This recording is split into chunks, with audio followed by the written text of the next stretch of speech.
तो you can earn YouTube channel को subscribe करने के लिए दबाएं सब्सक्राइब का बटन और घंटी का बटन जरूर दबाएं। आंगनवाड़ी बहनों के लिए एक बहुत बड़ी खबर निकल के सामने आ रही है। आंगनवाड़ी बहनों को अब मिला एक नया काम। अब कामकाजी महिलाओं के बच्चों के लिए क्रेच बनाएंगी। प्रमुख स्थानों पर खोलना होगा यह क्रेच। देश भर में देखभाल के साथ साथ खाने पीने का भी रहेगा सामान। दोस्तों, लखनऊ से एक खबर निकल के सामने आई जहां पर राज्य सरकार शहरों में नौकरी करने वाली महिलाओं के बच्चों को देखभाल की बड़ी सुविधा देने जा रही है। दोस्तों, ऐसी महिलाओं के बच्चों के लिए शिशु गृह यानी क्रेच खोला जाएगा। इसमें उनके बच्चों के देखभाल के साथ साथ खाने पीने के साथ साथ 8 से 10 घंटे तक रहने की भी सुविधा होगी। दोस्तों, निकाय स्वयं या फिर संस्थाओं के माध्यम से इसका संचालन करा सकेंगे।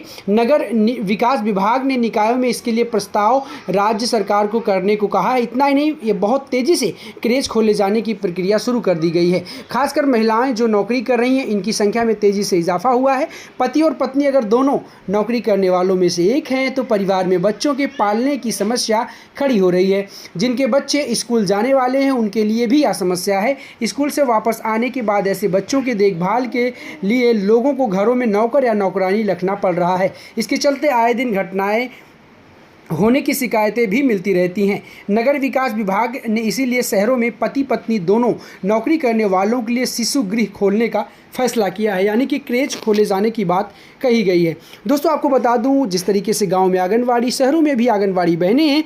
आप देखते होंगे शहरों में भी आंगनवाड़ी बहनें एक शिशु गृह चलाती हैं, लेकिन वहां पर बच्चों को शिक्षा, दीक्षा और उसके साथ साथ उनके खाने पीने की व्यवस्था की जाती है। लेकिन अब आप देखेंगे वहीं पर एक क्रेच की भी सुविधा दी जाएगी। जो भी कामकाजी महिलाएँ हैं, जिनके पति और पत्नी यानी कि अगर हस्बैंड और वाइफ दोनों वर्किंग हैं, तो उसके लिए सरकार एक बहुत बड़ा काम करने जा रही है।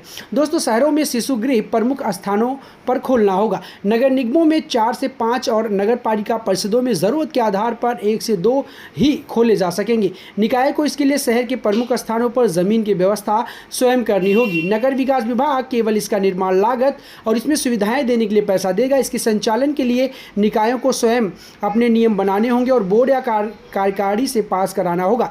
इसके आधार पर इसका संचालन किया जाएगा। इसके साथ ही वो वर्किंग स्पेस, सेवानिवृत्ति होम, निराश्रित गृह, डिजिटल लाइब्रेरी, बुक कैफ़े और भी ज़रूरत के आधार पर सुविधाएं विकसित करने के लिए निकायों को पैसा दिया जाएगा। इसको लेकर अभी तक कोई प्रस्ताव नहीं आया, लेकिन यकीनन सुनने में यही आ रहा है कि आंगनवाड़ी बहनों को, आशा बहनों को ये काम दिया जा सकता है। इससे आशा और आंगनवाड़ी बहनों को भी अलग से मानदेय और यात्रा भत्ता दिए जाने की व्यवस्था की जा सकती है। निवेदन करता हूँ, अगर आपको वीडियो अच्छी लगी, वीडियो को लाइक करेंगे, चैनल पर नए हैं तो ज़रूर सब्सक्राइब करेंगे ताकि लेटेस्ट जानकारी आपको सबसे पहले और सबसे तेज़ देखने को मिलती रहे। धन्यवाद दोस्तों। तो you can earn YouTube channel को सब्सक्राइब करने के लिए दबाएं सब्सक्राइब का बटन और घंटी का बटन जरूर दबाएं।